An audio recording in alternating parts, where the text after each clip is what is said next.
নমস্কার বন্ধুরা, lazy known Bengali audio story চ্যানেলে আজ শুনবেন মহামান্য লেখক শ্রীযুক্ত সত্যজিৎ রায় মহাশয়ের একটি সুন্দর ছোট গল্প, অঙ্ক স্যার, গোলাপি বাবু আর টিপু। টিপু ভূগোলের বইটা বন্ধ করে ঘড়ির দিকে দেখল। 7:40 পড়া হয়ে গেছে একটানা। এখন 3:13। এবার যদি ও একটু ঘুরে আসে তাহলে ক্ষতি কি? ঠিক এমনি সময় তো সেদিন লোকটা এসেছিল। সে তো বলেছিল টিপু দুঃখের কারণ হলে তবে আবার আসবে। তাহলে কারণ তো হয়েছে, বেশ ভালো রকমই হয়েছে। যাবে নাকি একবার বাইরে? না, মা বারান্দায় বেরিয়েছেন কিসের জন্য জানি।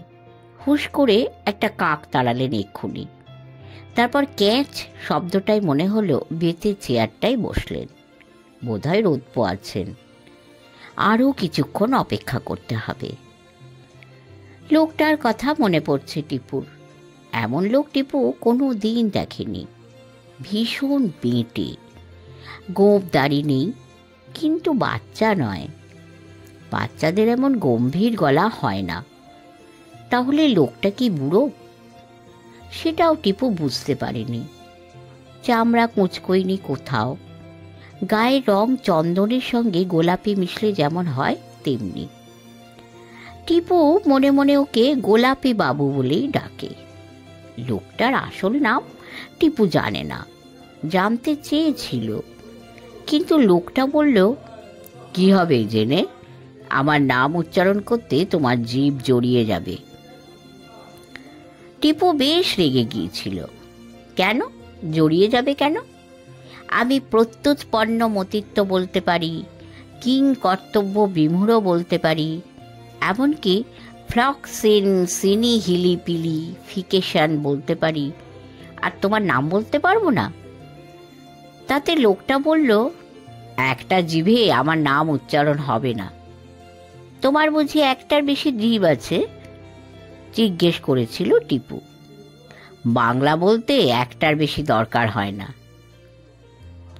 বাড়ির পিছনে যে ন্যাড়া শিরীষ গাছটা আছে তারই নিচে দাঁড়িয়েছিল লোকটা। এদিকে বড় একটা কেউ আসে না। শিরীষ গাছটার পিছনে খোলা মাঠ, তারও পিছনে ধান ক্ষেত, আর তারও অনেক অনেক পিছনে পাহাড়ের সারি। কদিন আগে টিপু এদিকটায় এসে একটা ঝোপের ধারে একটা বেজিকে ঘোরাফেরা করতে দেখেছিল। আজ হাতে কিছু পাউরুটির টুকরো নিয়ে এসেছিল ঝোপটার ধারে ছড়িয়ে দেবার জন্য, যদি তার লোভে বেজিটা আবার দেখা দেয়। এমন সময় হঠাৎ চোখ পড়ল গাছতলায় দাঁড়ানো লোকটার দিকে। চোখাচোখি হতেই লোকটা ফিক করে হেসে বলল, হ্যালো। সাহেব নাকি? সাহেব বলে কথা বলে বেশি দূরে এগোনো যাবে না, তাই টিপু কিছুক্ষণ কিছু না বলে লোকটার দিকে তাকিয়েছিল। এবার লোকটাই ওর দিকে এগিয়ে এসে বলল, তোমার কোনো দুঃখ আছে? দুঃখ? দুঃখ? টিপু তো অবাক। এমন প্রশ্ন তাকে কেউ কোনোদিন করেনি। সে বলল, কই না তো, দুঃখ তো নেই। ঠিক বলছো। বারে ঠিক বলবো না কেন? তোমার তো দুঃখ থাকার কথা, হিসেব করে তো তাই বেরোলো। কি রকম দুঃখ? ভেবেছিলাম বেজিটাকে দেখতে পাবো, কিন্তু পাচ্ছি না, সেরকম দুঃখ। হুম, যে দুঃখে কানের পিছনটা নীল হয়ে যায়, হাতের তেলও শুকিয়ে যায়, সেই রকম দুঃখ। মানে ভীষণ দুঃখ? হ্যাঁ। না, সেরকম কোনো দুঃখ নেই। লোকটা এবার নিজে দুঃখ দুঃখ ভাব করে মাথা নেড়ে বলল, না, তাহলে এখনো মুক্তি নেই। মুক্তি? হ্যাঁ, মুক্তি, ফ্রিডম। ফ্রিডম মানে মুক্তি, সেটা আমি জানি, বলল টিপু। আমার দুঃখ হলে বুঝি তোমার মুক্তি হবে? লোকটা টিপুর দিকে এক দৃষ্টি চেয়ে বলল, তোমার বয়স 10.5? হ্যাঁ, বলল টিপু। আর নাম শ্রীমান তর্পণ চৌধুরী? হ্যাঁ। তাহলে কোনো ভুল নেই, লোকটা যে ওর বিষয়ে এত খবর পেল কোত্থেকে সেটা টিপু বুঝতে পারল না। টিপু বলল, শুধু আমার দুঃখ হলেই তোমার মুক্তি, আর কারোর দুঃখে নয়? দুঃখে মুক্তি নয়, দুঃখ দূর করলে তবে মুক্তি। কিন্তু দুঃখ তো অনেকের আছে। আমাদের বাড়িতে নিকুঞ্জ ভিখিরি এসে একতারা বাজিয়ে গান গায়। সে বলে তার 3 কুলে কেউ নেই, তার তো খুব দুঃখ। তাতে হবে না। তর্পণ চৌধুরী বয়স 10.5। এখানে তুমি ছাড়া আর কেউ আছে? বোধ হয় না। তবে তোমাকেই চাই। এবার টিপু একটা কথা জিজ্ঞাসা না করে পারল না। তুমি কিসের থেকে মুক্তির কথা বলছো? তুমি তো দিব্যি চলে ফিরে বেড়াচ্ছ। এটা আমার দেশ নয়, এখানে তো আমায় নির্বাসন দেওয়া হয়েছে। কেন? অত জানার কি দরকার তোমার? বারে একজন লোকের সঙ্গে আলাপ হলো আর তার বিষয়ে জানতে ইচ্ছে করবে না? তুমি কোথায় থাকো, কি করো, কি নাম তোমার, আর কে কে চেনে তোমাকে, সব জানতে ইচ্ছা করছে আমার।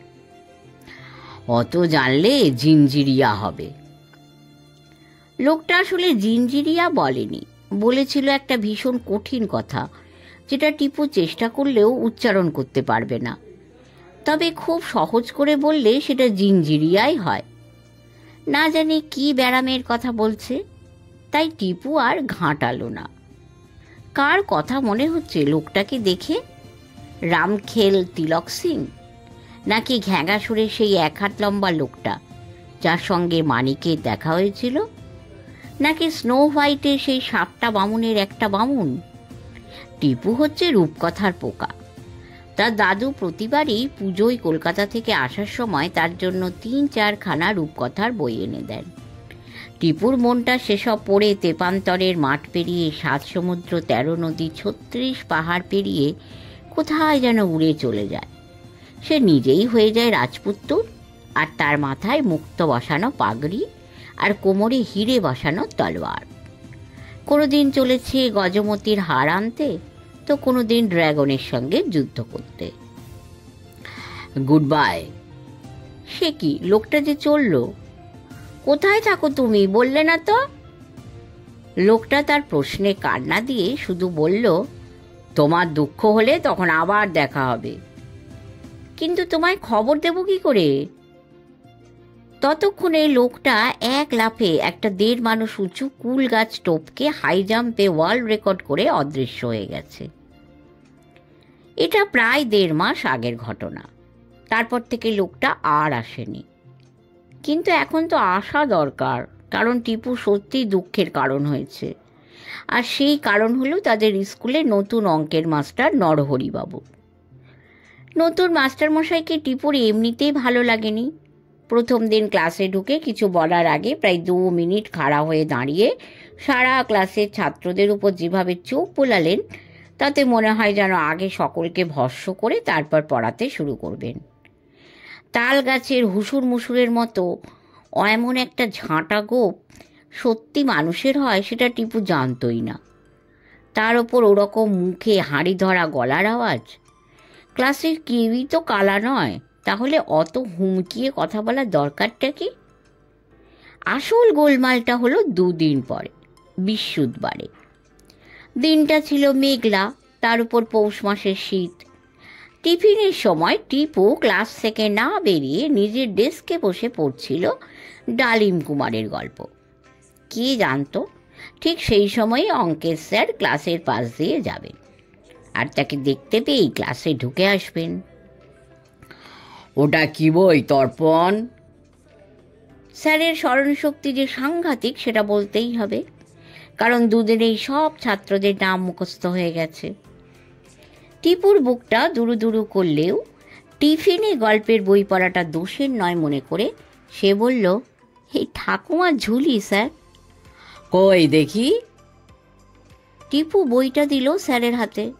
স্যার মিনিট খানেক ধরে সেটা উল্টে পাল্টে দেখে বললেন, হাও মাও কাও, মানুষের গন্ধ পাও, হীরের গাছে মতির পাখি, শামুকের পেটে রাজপুত্তুর। এসব কি পড়া হচ্ছে শুনি? যত আজগুবি ধাপ্পাবাজি। এসব পড়লে অঙ্ক মাথায় ঢুকবে কেমন করে? এ তো গপ্প স্যার। টিপু কোনো রকমে গলা দিয়ে আওয়াজ বার করে বলল, গপ্প? গপ্পর তো একটা মাথামুন্ডু থাকবে, নাকি যেমন তেমন একটা লিখলেই হলো? টিপু অত সহজে হার মানতে চাইছিল না। বলল, রামায়ণেও তো আছে হনুমান, জাম্বুবান, আর মহাভারতে বকরাক্ষস, হিড়িম্বা রাক্ষসী, আরও কত কি। এই জ্যাটামো করো না, দাঁত খিঁচিয়ে বললেন নরহরি স্যার। ওসব হলো মুনি ঋষিদের লেখা 2000 বছর আগে। সে তো গণেশ ঠাকুরেরও মানুষের গায়ে হাতির মাথা আর মা দুর্গার 10টা হাত। ও জিনিস আর তোমার এই মন গড়া গাঁজাখড়ি গপ্প কি এক জিনিস? তোমরা এখন পড়বে মনীষীদের জীবনী, ভালো ভালো ভ্রমণ কাহিনী, আবিষ্কারের কথা, মানুষ কি করে ছোট থেকে বড় হয়েছে সেই সব কথা। তোমাদের বয়সে বাস্তব কথার দাম হচ্ছে সবচেয়ে বেশি। তোমরা হলে 20 শতাব্দীর ছেলে। আদ্যিকালে পল্লীগ্রামে যে জিনিস চলতো সেই জিনিস আজ শহরে চলবে কি করে? এসব পড়তে হলে পাত্তারি নিয়ে পাঠশালায় গিয়ে বসতে হবে, আর দুলে দুলে কড়াকিয়া গন্ডাকিয়া মুখস্থ করতে হবে। সেসব পারবে তুমি? টিপু চুপ করে রইল।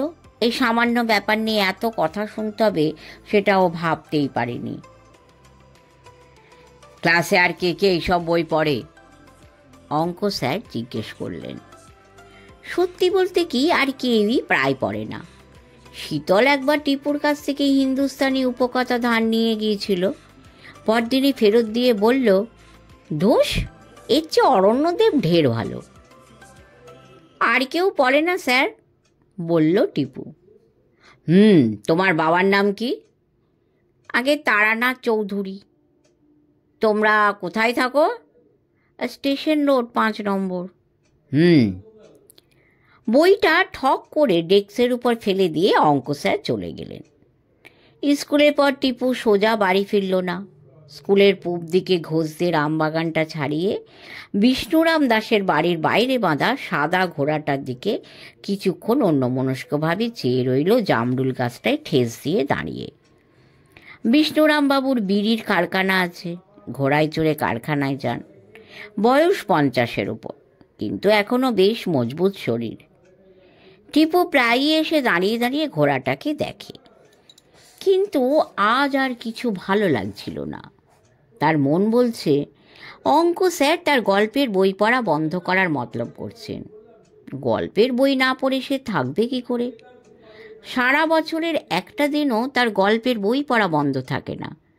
আর সবচেয়ে ভালো লাগে ওই সব বইগুলো, যেগুলোকে অঙ্ক স্যার বললেন আজগুবি আর গাঁজাখুরি।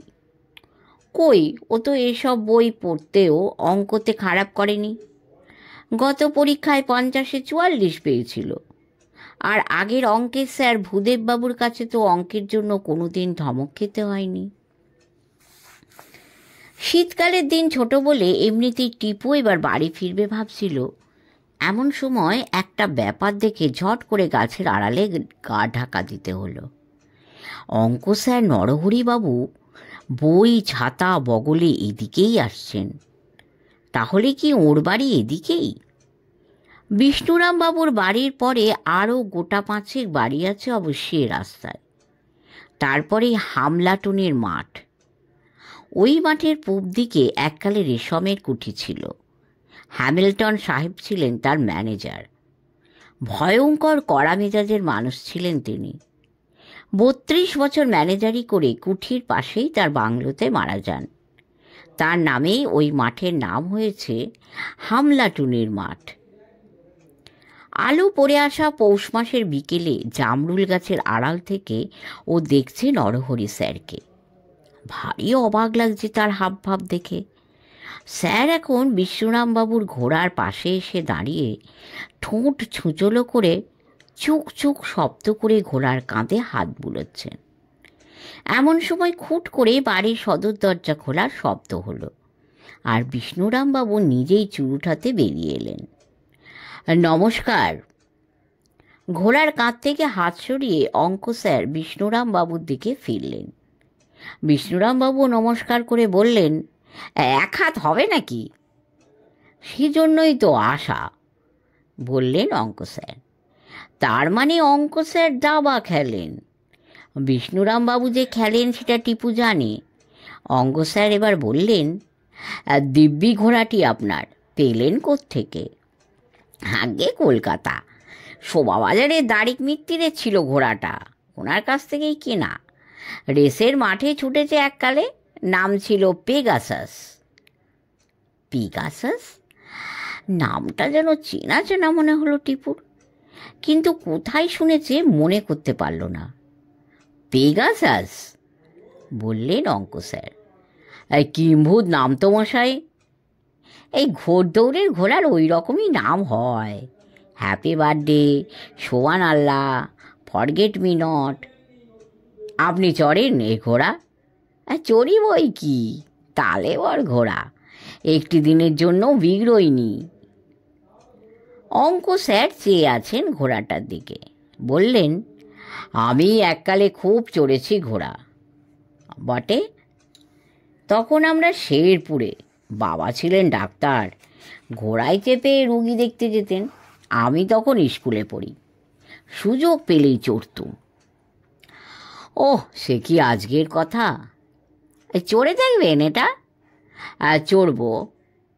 চড়ুন না।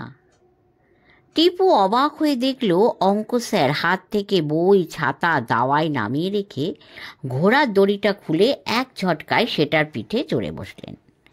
তারপর বাঁ পায়ের গোড়ালি দিয়ে ঘোড়ার পাশে দুবার চাপ দিতেই সেটা খট খট করে চলতে আরম্ভ করল।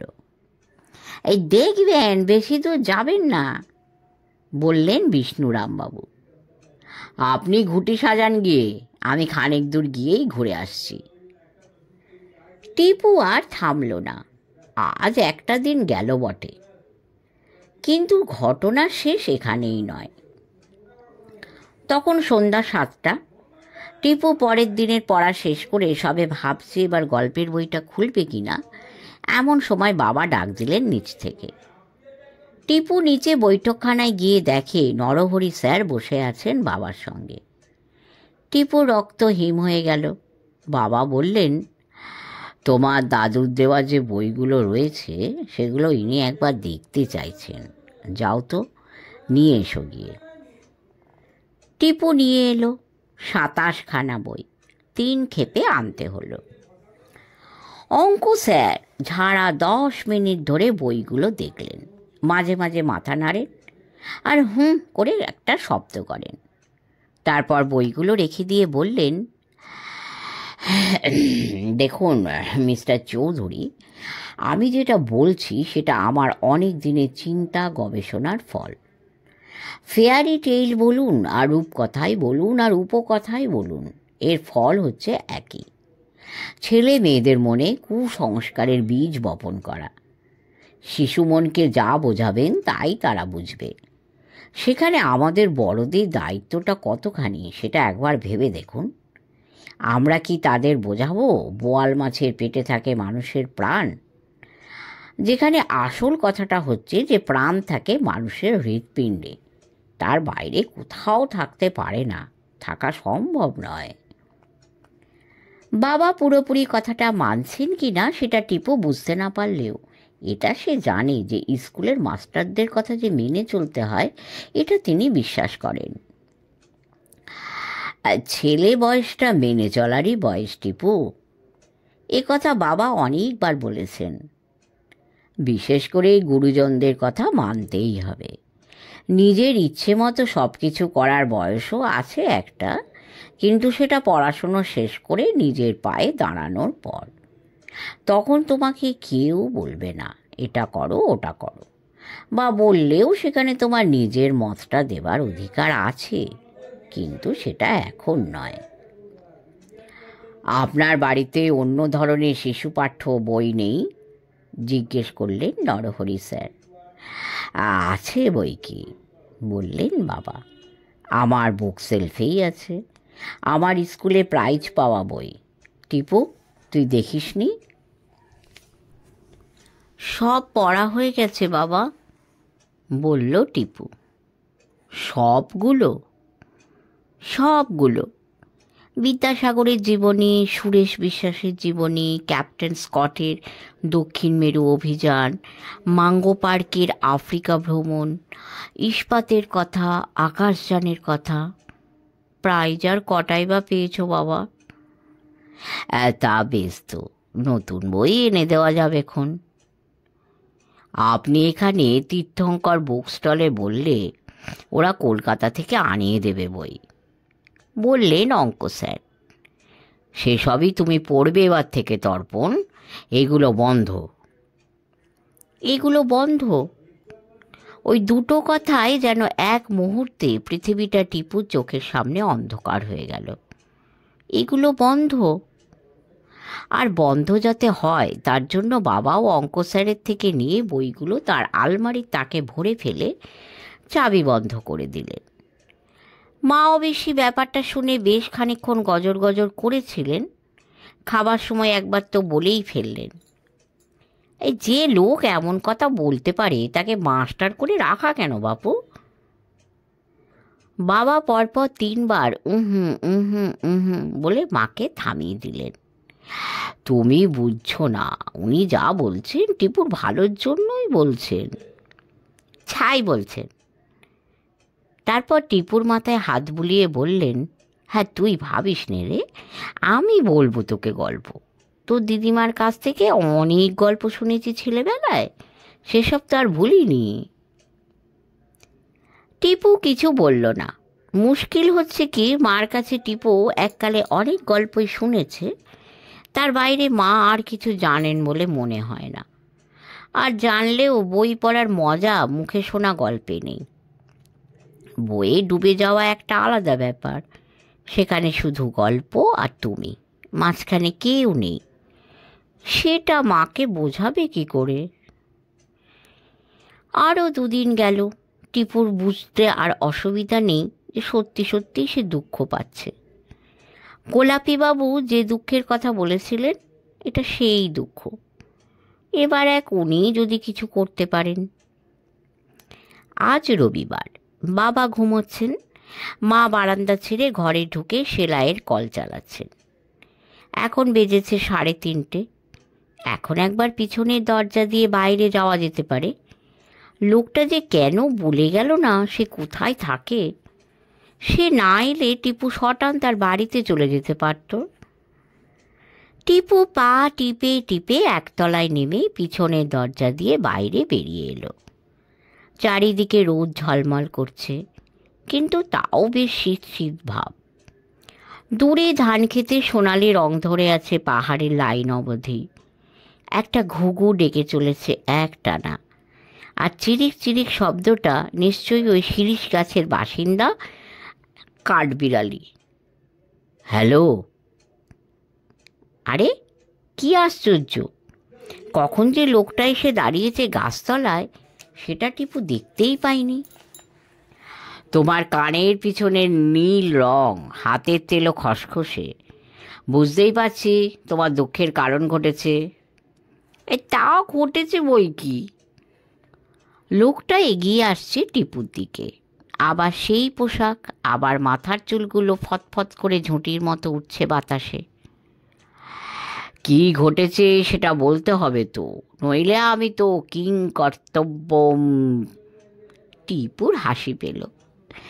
লোকটাকে শুধরোবার চেষ্টা না করে অঙ্ক স্যারের পুরো ব্যাপারটা সংক্ষেপে বলে ফেলল। বলতে বলতে চোখে জলও এসে গেল। মনের জোরে নিজেকে সামলে নিল টিপু।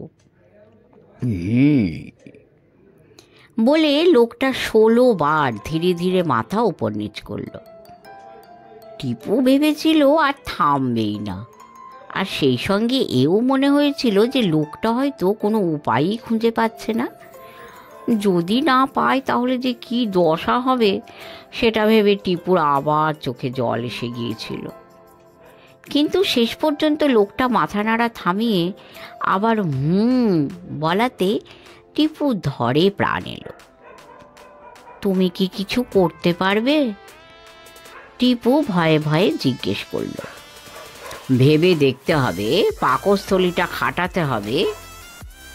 পাকস্থলী? কেন, তোমরা মাথা খাটাও না বুঝি? লোকটা কোনো উত্তর না দিয়ে বলল, তোমার ওই নরহরি স্যারকে কাল দেখলাম না মাঠে ঘোড়া চড়তে। কোন মাঠে? হামলাটুনির মাঠে? যে মাঠে ভাঙা বাড়িটা আছে? হ্যাঁ হ্যাঁ, তুমি কি সেইখানেই থাকো? ওই ভাঙা বাড়িটার পিছনেই আমার ত্রিলিঙ্গি পিড়িটা রয়েছে। টিপু কথাটা ঠিক করে শোনেনি নিশ্চয়ই, তবে শুনলেও সেটা যে তার জিভ দিয়ে কিছুতেই বেরোতো না সেটা সে জানে। লোকটা এখনো আছে, আর আবার মাথাটা উপর নিচ করতে আরম্ভ করেছে। এবার 31 বার নাড়াবার পর মাথা থামিয়ে লোকটা বলল, আজ ফুলমুন, তুমি যদি ব্যাপারটা দেখতে চাও তাহলে চাঁদ যখন মাঠের মাঝখানের খেজুর গাছটার ঠিক মাথায় আসবে তখন মাঠে এসে যেও। আড়ালে থেকো, কেউ যেন দেখে না ফেলে। তারপর দেখা যাক কি করা যায়। টিপুর হঠাৎ একটা চিন্তা মাথায় ঢুকে তাকে ভীষণ ভয় পাইয়ে দিল। তুমি অঙ্ক স্যারকে মেরে টেরে ফেলবে না তো? এই প্রথম লোকটাকে হো হো করে হাসতে দেখলো টিপু, আর সেই সঙ্গে দেখলো লোকটার মুখের ভিতর একটার উপর আরেকটা জিভ, আর দেখলো যে লোকটার দাঁত বলে কিচ্ছু নেই। হে হে হে হে হে, মেরে ফেলবো?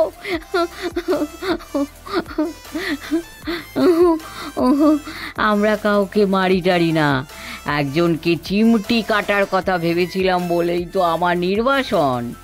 প্রথম ছক কেটে বেরোলো পৃথিবীর নাম, সেখানে হবে নির্বাসন। তারপর ছক কেটে বেরোলো এই শহরের নাম, তারপর তোমার নাম। তোমার দুঃখ থেকে মুক্তি দিলেই আমার মুক্তি। ঠিক আছে তাহলে। লোকটা সেদিনের মতোই টিপুর কথা শেষ হবার আগেই কুল গাছের উপর দিয়ে হাই জাম্প করে হাওয়া। টিপু শরীরের ভিতর সেই যে মিহি কাঁপুনি শুরু হলো সেটা রইল রাত অবধি। আশ্চর্য কপাল, আজ মা বাবা দুজনেই রাত্রে নেমন্তন্ন খেতে যাবেন সুশীল বাবুদের বাড়ি। সুশীল বাবুর নাতির মুখে ভাত। টিপুরও নেমন্তন্ন ছিল, কিন্তু সামনে পরীক্ষা, তাই মা নিজেই বললেন, তোর আর গিয়ে কাজ নেই, বাড়িতে বসেই পড়াশুনো কর।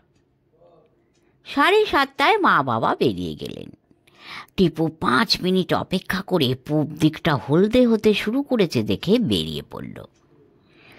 স্কুলের পিছনে শর্টকাটটা দিয়ে বিষ্ণুরাম বাবুদের বাড়ি পৌঁছতে লাগলো মিনিট 10। ঘোড়াটা নেই। টিপুর ধারণা ওটা বাড়ির পিছন দিকে আস্তাবলে থাকে। সামনের বৈঠকখানা জানলা দিয়ে আলো রাস্তায় এসে পড়েছে। ঘরের ভিতর চুরুটের ধোঁয়া। কিস্তি! অঙ্ক স্যারের গলা। দাবা খেলছেন বিষ্ণুরাম বাবুর সঙ্গে। তাহলে কি আজ ঘোড়া চড়বেন না? সেটা জানার কোনো উপায় নেই। লোকটা কিন্তু বলেছে হামলাটুনির মাঠে যেতে। টিপু যা তাকে কপালে করে সেই দিকেই রওনা দিল। ওই যে পূর্ণিমার চাঁদ, এখনো সোনালি, রূপলি হবে আরও পরে। ন্যাড়া খেজুর গাছটার মাথায় পৌঁছতে এখনো মিনিট 10 দেরি। ফুটফুটে জ্যোৎস্না যাকে বলে সেটা হতে আরও সময় লাগবে। তবে একটা ফিকে আলো চারদিক ছেয়ে আছে, তাতে গাছপালা ঝোপঝাড় সবই বোঝা যাচ্ছে। ওই যে দূরে ভাঙা কুঠি বাড়ি, ওর পিছনে কোথায় থাকে লোকটা? টিপু একটা ঝোপের পিছনে গিয়ে অপেক্ষা করার জন্য তৈরি হলো। তার প্যান্টের পকেটে খবরের কাগজে মোড়া এক টুকরো পাটালি গুড়। টিপু তার খানিকটা মুখে পুড়ে চিবোতে লাগলো। শেয়াল ডাকছে দূরের বন থেকে। আকাশ দিয়ে যে কালো জিনিসটা উড়ে গেল সেটা নিশ্চয়ই পেঁচা। গরম কোটের উপর একটা খয়েরি চাদর জড়িয়ে নিয়েছে টিপু। তাতে গা ঢাকা দেওয়ারও সুবিধা হবে, শীতটাও বাগে আসবে। 8টা বাজার যে শব্দটা এলো দূর থেকে সেটা নিশ্চয়ই বিষ্ণুরাম বাবুদের ঘড়ির শব্দ। আর তারপরে টিপু শুনতে পেল খটমট খটমট খটমট। ঘোড়া আসছে। টিপু ঝোপের পাশ দিয়ে মাথাটা বার করে এক দৃষ্টে চেয়ে আছে মোড়ের দিকে। হ্যাঁ, ঘোড়া তো বটেই, আর তার পিঠে নরহরি স্যার। কিন্তু ঠিক সেই সময়ে ঘটে গেল একটা সাংঘাতিক দুর্ঘটনা। একটা মশা কিছুক্ষণ থেকে টিপুর কানের আশেপাশে ঘোরাফেরা করছিল। টিপু হাত চালিয়ে সেটাকে যথাসম্ভব দূরে রাখতে চেষ্টা করছিল, কিন্তু হঠাৎ সেটা শুরুত করে ঢুকলো গিয়ে তার নাকের ভিতর। দু আঙুল দিয়ে নাক টিপে যে হাঁচি চাপা যায় সেটা টিপু আগে পরীক্ষা করে দেখেছে, কিন্তু এখন নাক টিপলে মশাটা আর বেরোবে না মনে করে সে হাঁচিটা আসতে দিল। আর তার শব্দটা খোলা মাঠে শীতের রাতে থমথমে ভাবটাকে একেবারে খান খান করে দিল। ঘোড়া থেমে গেছে। ঘোড়ার পিঠ থেকে একটা জোরালো টর্চের আলো এসে পড়ল টিপুর উপর। তর্পণ! টিপুর হাত পা অবশ হয়ে গেছে, সে যেন আর দাঁড়িয়েই থাকতে পারছে না। ছি ছি ছি, এইভাবে সমস্ত ব্যাপারটা ভেস্তে দেওয়াতে লোকটা না জানি কি মনে করছে। ঘোড়াটা এগিয়ে আসছিল তারই দিকে, পিঠে অঙ্ক স্যার। কিন্তু এমন সময় স্যারকে প্রায় পিঠ থেকে ফেলে দিয়ে ঘোড়াটা সামনের পা দুটো তুলে একটা আকাশ ছেড়া চিঁ ডাক ছেড়ে এক লাফে রাস্তা থেকে মাঠে গিয়ে পড়ল। আর তারপরে টিপুর চোখ ছানা বড়া হয়ে গেল। দেখে যে ঘোড়া আর মাটিতে নেই। ঘোড়ার দুদিকে দুটো ডানা, সেই ডানায় ঢেউ তুলে ঘোড়া আকাশে উঠতে লেগেছে। অঙ্ক স্যার উপর হয়ে ঘোড়ার পিঠ জাপটে ধরে আছেন। তার জ্বলন্ত টর্চ হাত থেকে পড়ে গেছে রাস্তায়। চাঁদ এখন খেজুর গাছের মাথায়, জ্যোৎস্না এখন ফুটফুটে। সেই আলোয় দেখা যাচ্ছে অঙ্ক স্যারকে পিঠে নিয়ে বিষ্ণুরাম দাসের ঘোড়া আকাশ ভরা তারার দিকে উঠতে উঠতে ক্রমই ছোট থেকে ছোট হয়ে আসছে। পেগাসাস! ধাঁ করে টিপুর মনে পড়ে গেল গ্রিসের উপকথা। রাক্ষসী মেডুসা, তার মাথায় চুলের বদলে হাজার বিষাক্ত সাপ। তাকে দেখলে মানুষ পাথর হয়ে যায়। তরোয়াল দিয়ে তারা মাথা কেটে ফেলল বীর পারসুয়েস, আর মেডুসা রক্ত থেকে জন্ম নিল পক্ষীরাজ পেগাসাস। তুমি বাড়ি যাও তর্পণ। পাশে দাঁড়িয়ে সেই অদ্ভুত লোকটা, চাঁদের আলো তার মাথার সোনালি ঝুঁটিতে। Everything is all right. 3 দিন হাসপাতালে ছিলেন অঙ্ক স্যার। শরীরে কোনো জখম নেই, খালি মাঝে মাঝে শিউরে ওঠেন। জিজ্ঞেস করলে কিচ্ছু বলেন না। 4 দিনের দিন হাসপাতাল থেকে বেরিয়ে অঙ্ক স্যার টিপুদের বাড়িতে এলেন। বাবার সঙ্গে কি কথা হলো সেটা টিপু জানে না। অঙ্ক স্যার চলে যাবার পরেই বাবা টিপুকে ডাকলেন। তোর বইগুলো নিয়ে যা আমার আলমারি থেকে। উনি বললেন ওসব গল্পে ওরা আপত্তি নেই।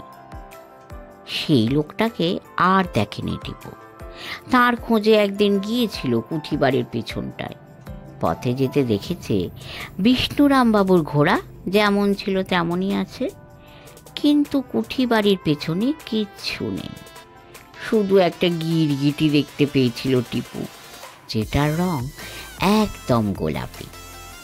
কি ভালো লেগেছে? যদি ভালো লেগে থাকে আমাদের চ্যানেলটি সাবস্ক্রাইব করে আমাদের পাশে থাকবে। অনেক লাইক, কমেন্ট এবং শেয়ার করবেন।